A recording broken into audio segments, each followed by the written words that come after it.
राजा कूड़ प्रजा कूड़ सब संसार कूड़ मंडप कूड़ माड़ी कूड़ बैसनहार कूड़ सोयना कूड़ रूपा कूड़ पैनन हार कूड़ काया कूड़ कपड़ कूड़ रूप अपार कूड़ मियाँ कूड़ बीबी खप होए खार कूड़ कूड़े ने लगा विसरिया करतार किस नाल कीचै दोस्ती सब जग चलनहार कूड़ मिठा कूड़ माखियों कूड़ डोबे पूर नानक वखाणे बेनती तुद बाज कूड़ो कूड़। वाहिगुरु जी का खालसा वाहिगुरु जी की फतेह।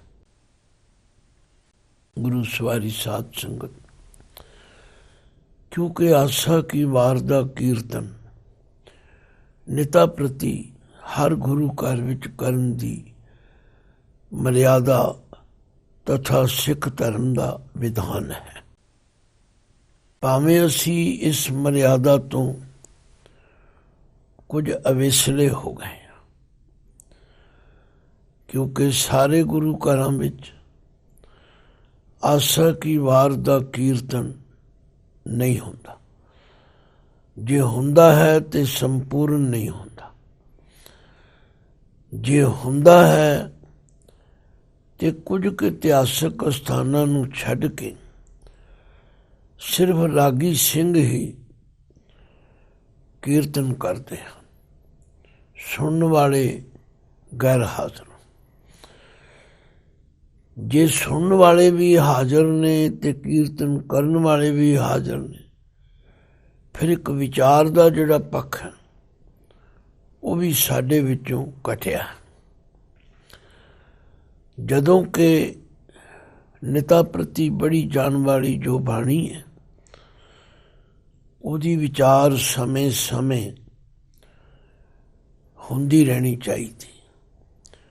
विचार तो सारे ही श्री गुरु ग्रंथ साहिब जी की जरूरी है, पर ਜਿਹੜੀਆਂ ਬਾਣੀਆਂ जिमें नितनेम है, जिमें सुखमनी साहिब है, जिमें आसा की वार है, जिन्हां दा पाठ आम तौर ते संगतां करदियां हैं और ये साडे विधान विच शामिल है। इस विचार करन दे नाल सानू ज्ञान मिलता है, क्योंकि बाणी दा बड़ा स्पष्ट उपदेश है।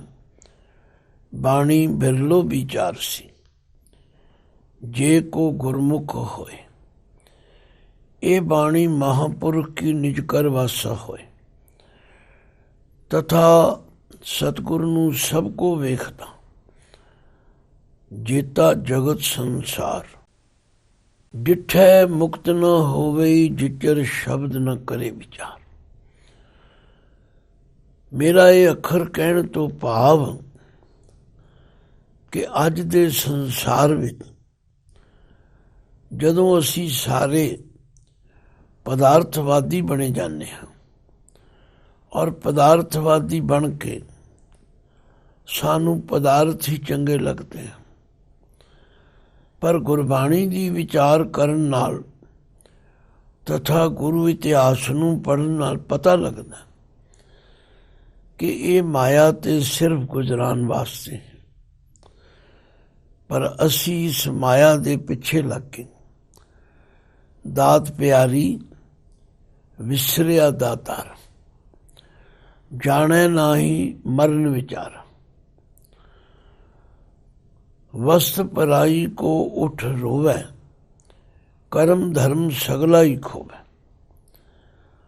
जो अज संसार दे अंदर अफड़ा तफड़ी मची हुई है, ਉਹਦਾ कारण मेरी समझ विच यही आंदा ਕਿ ਅਸੀਂ ਬਾਣੀ ਦੀ ਵਿਚਾਰ ਵੱਲੋਂ ਪਛੜ ਗਏ। ਤੋ ਐਸੇ ਸਮੇਂ ਵਿੱਚ ਗੁਰਬਾਣੀ ਸਾਡੇ ਵਾਸਤੇ ਇੱਕੋ ਇੱਕ ਮਾਰਗ ਦਰਸ਼ਕ ਹੈ।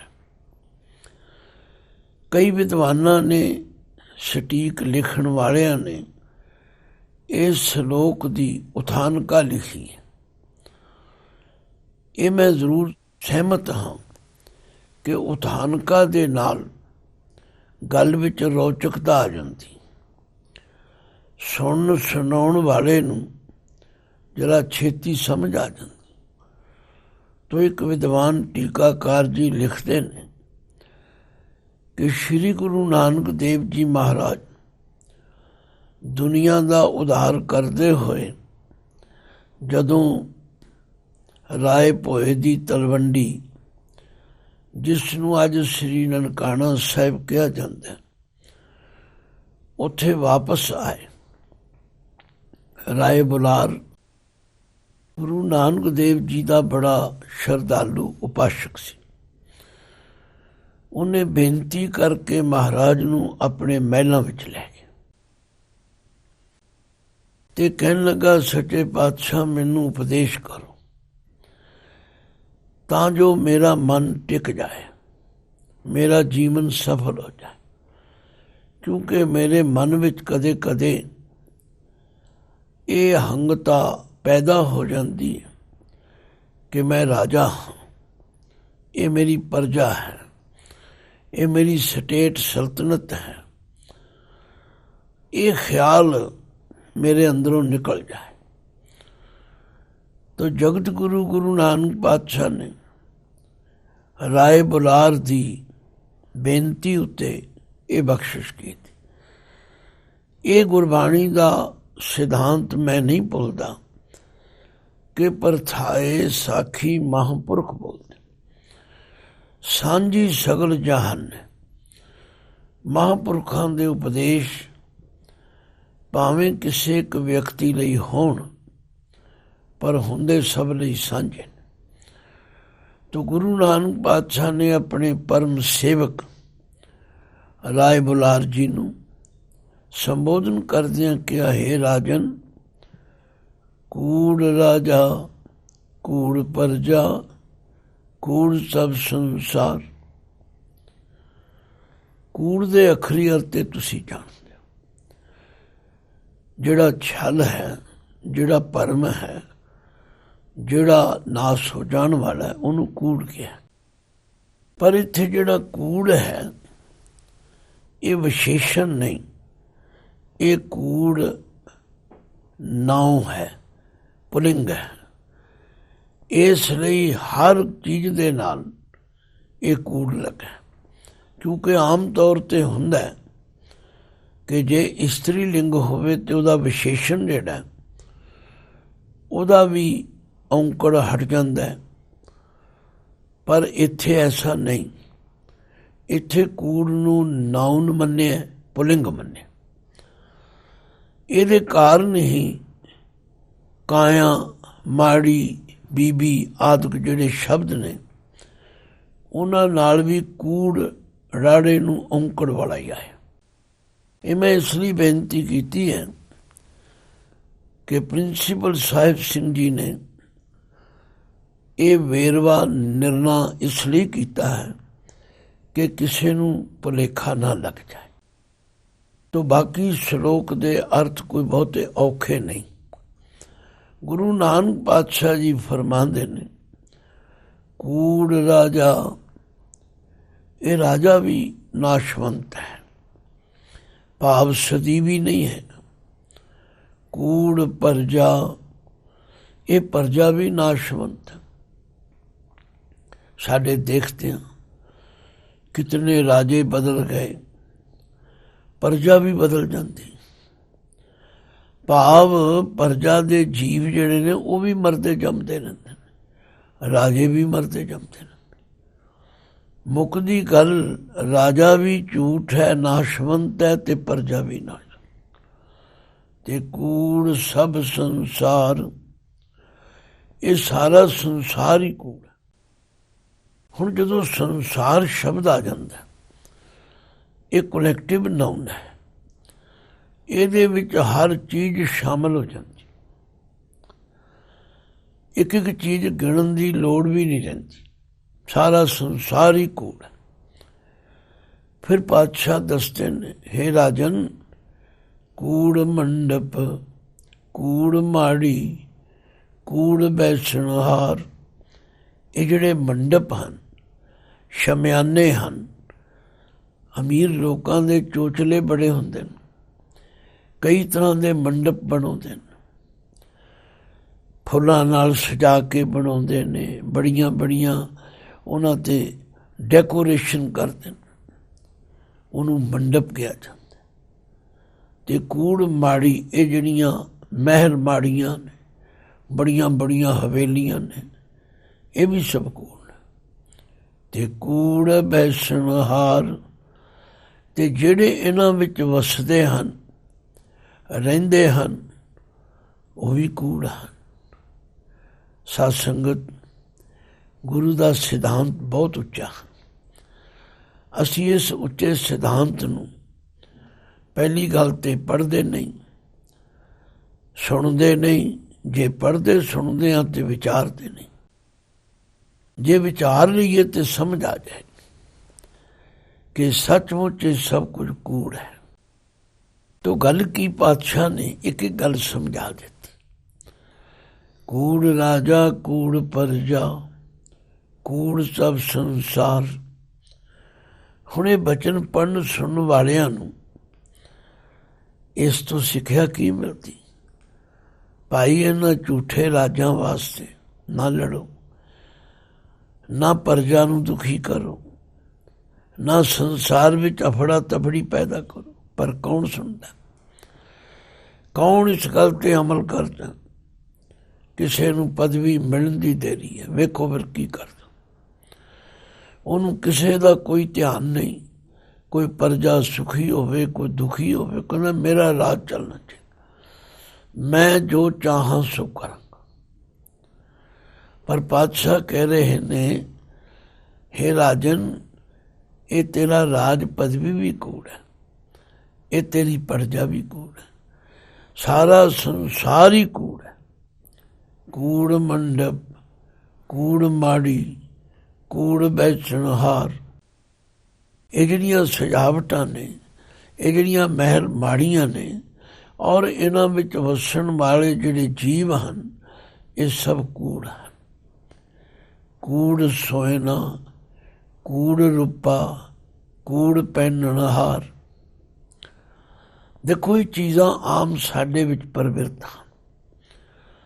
ਸੋਨੇ ਦਾ ਬੜਾ ਲਾਲਚ ਹੈ, ਚਾਂਦੀ ਦੇ ਇਕੱਠੇ ਕਰਨ ਦੇ ਬੜੇ ਇੱਛੁਕ ਨੇ, ਔਰ ਸਰੀਰ ਉੱਤੇ ਪਹਿਨਣਹਾਰ ਪਹਿਨ ਕੇ ਉਹਦਾ ਦਿਖਾਵਾ ਕਰਨਾ, ਉਹਦਾ ਲੋਕਾਂ ਵਿੱਚ ਪ੍ਰਭਾਵ ਪਾਉਣਾ। ਮੈਂ ਇਤਨੇ ਗਹਿਣੇ ਪਾਏ। ਪਰ ਪਾਤਸ਼ਾਹ ਕੀ ਕਹਿ ਰਹੇ? ਇਹ ਸੋਨਾ ਵੀ ਨਾਸ਼ਵੰਤ, ਇਹ ਚਾਂਦੀ ਵੀ ਨਾਸ਼ਵੰਤ। ਇਹਨੂੰ ਪਹਿਨਣਹਾਰ ਸਰੀਰ ਜਿਹੜੇ ਨੇ ਉਹ ਵੀ ਨਾਸ਼ਵੰਤ। ਕੂੜ ਕਾਇਆ, ਕੂੜ ਕੱਪੜ, ਕੂੜ ਰੂਪੇ ਅਪਾਰ। ਇਹ ਕਾਇਆ ਵੀ ਕੂੜੀ ਹੈ। ਇਹਦੇ ਉੱਤੇ ਜਿਹੜੇ ਕੱਪੜੇ ਪਾਏ ਜਾਂਦੇ ਨੇ, ਕਿਉਂਕਿ ਕੱਪੜ ਰਾੜੇ ਨੂੰ ਔਂਕੜ ਕੁਲੈਕਟਿਵ ਨਾਊਨ ਹੈ। ਇਹਦੇ ਵਿੱਚ ਕੋਈ ਕਮੀਜ਼ ਪਜਾਮਾ ਸਲਵਾਰ ਦੁਪੱਟੇ ਦੀ ਗੱਲ ਨਹੀਂ। ਜਿੰਨੇ ਵੀ ਕੱਪੜੇ ਆਪਾਂ ਪਾਉਂਦੇ ਉਹ ਵੀ ਕੂੜ। ਕੂੜ ਰੂਪ ਅਪਾਰ। ਰੂਪ ਦੇ ਅੱਖਰੀ ਅਰਥ ਤੇ ਸੁੰਦਰਤਾ ਹੀ ਨੇ, ਪਰ ਕਈਆਂ ਨੂੰ ਕੁਦਰਤੀ ਸੁੰਦਰਤਾ ਤੇ ਵਿਸ਼ਵਾਸ ਨਹੀਂ। ਉਹ ਹੋਰ ਸੁੰਦਰ ਬਣਨਾ ਚਾਹੁੰਦੇ ਨੇ। ਕਈ ਤਰ੍ਹਾਂ ਦੇ ਪਾਊਡਰ ਲਾਉਂਦੇ ਨੇ, ਕਈ ਤਰ੍ਹਾਂ ਦੀਆਂ ਕਰੀਮਾਂ ਵਰਤਦੇ ਨੇ, ਕਈ ਤਰ੍ਹਾਂ ਦੀਆਂ ਸੁਗੰਧੀਆਂ ਵਰਤਦੇ ਨੇ, ਅਤੇ ਹੋਰ ਸੋਹਣੇ ਬਣਨਾ ਚਾਹੁੰਦੇ। ਅਪਾਰ ਜਿਹੜਾ ਸ਼ਬਦ ਹੈ, ਇਹ ਹੈ ਹੱਦ ਤੋਂ ਵੱਧ, ਬੇਅੰਤ, ਕਈ ਤਰੀਕਿਆਂ ਨਾਲ। ਸਤਿਗੁਰੂ ਕੀ ਕਹਿ ਰਹੇ ਨੇ? ਕੂੜ ਕਾਇਆ, ਕੂੜ ਕੱਪੜ, ਕੂੜ ਰੂਪੇ ਅਪਾਰ। ਕੂੜ ਮੀਆਂ, ਕੂੜ ਬੀਬੀ, ਖੱਪ ਹੋਏ ਖਾਰ। ਮੀਆਂ ਬੀਬੀ ਆਮ ਸ਼ਬਦ ਸਾਡੇ ਘਰਾਂ ਵਿੱਚ ਪਤੀ ਪਤਨੀ ਲਈ ਵਰਤਿਆ ਜਾਂਦਾ। ਤੋ ਇਹ ਜਿਹੜਾ ਬੀਵੀ ਹੈ ਇਸਨੂੰ ਥੋੜ੍ਹਾ ਜਿਹਾ ਪੋਲਾ ਕਰਕੇ ਬੋਲ। ਕੂੜ ਮੀਆਂ ਕੂੜ ਬੀਬੀ, ਕੀ ਪਤੀ ਅਤੇ ਕੀ ਪਤਨੀ, ਸਭ ਕੂੜੇ ਹਨ, ਸਭ ਨਾਸ ਹੋ ਜਾਣ ਵਾਲੇ। ਪਰ ਇਹ ਕਰਦੇ ਕੀ ਨੇ? ਖੱਪ ਹੋਏ ਖਾਰ, ਵਿਸ਼ੇ ਵਿਕਾਰਾਂ ਵਿੱਚ ਲੱਗ ਕੇ ਖੱਪ ਖੱਪ ਕੇ ਖੁਆਰ ਹੋ ਜਾਂਦੇ ਨੇ ਤਥਾ ਖਾਰ ਹੋ ਜਾਂਦੇ, ਮਿੱਟੀ ਬਣ ਜਾਂਦੇ। ਕਹਿਣ ਦਾ ਮਤਲਬ ਮੇਰੇ ਪਾਤਸ਼ਾਹ ਨੇ ਸਾਨੂੰ ਇਸ ਅਸਲੀਅਤ ਤੋਂ ਜਾਣੂ ਕਰਾਇਆ। ਸਾਡੀਆਂ ਅੱਖਾਂ ਖੋਲ੍ਹੀਆਂ ਹਨ ਤੇ ਫਿਰ ਆਖਿਆ ਕੂੜ ਕੂੜੇ ਨੇ ਲੱਗਾ। ਹੁਣ ਇੱਕ ਕੂੜ ਦੇ ਰਾੜੇ ਨੂੰ ਸਿਆਰੀ ਹੈ ਤੇ ਇੱਕ ਕੂੜ ਦੇ ਰਾੜੇ ਨੂੰ ਦੋ ਲਾਵਾਂ ਨੇ। ਕੂੜ ਕੂੜੇ ਨੇ ਲੱਗਾ। ਇਸ ਕੂੜੇ ਮਨੁੱਖ ਦਾ ਇਸ ਛਲ ਵਿੱਚ, ਇਸ ਕੂੜ ਵਿੱਚ ਦਿਲ ਲੱਗ ਗਿਆ। ਇਹਨੇ ਆਪਣਾ ਪਿਆਰ ਇੱਧਰ ਪਾ ਲਿਆ। ਸੱਚ ਜਾਣੋ, ਜਿੰਨਾ ਸਮਾਂ ਅਸੀਂ ਇਹਨਾਂ ਸਜਾਵਟਾਂ ਤੇ ਬਨਾਵਟਾਂ ਤੇ ਦਿਖਾਵਟਾਂ ਤੇ ਲਾਉਂਦੇ ਹਾਂ, ਇੰਨੇ ਸਮੇਂ ਵਿੱਚ ਅਸੀਂ ਕਦੇ ਪਰਮੇਸ਼ਵਰ ਯਾਦ ਨਹੀਂ ਕੀਤਾ। ਕਈ ਲੋਕ ਕਈ ਤਰ੍ਹਾਂ ਦੇ ਸਵਾਲ ਵੀ ਕਰਦੇ ਨੇ, ਉਹ ਜੀ ਰੱਬ ਤਾਕਤਵਰ ਹੈ ਕਿ ਮਾਇਆ ਤਾਕਤਵਰ ਹੈ?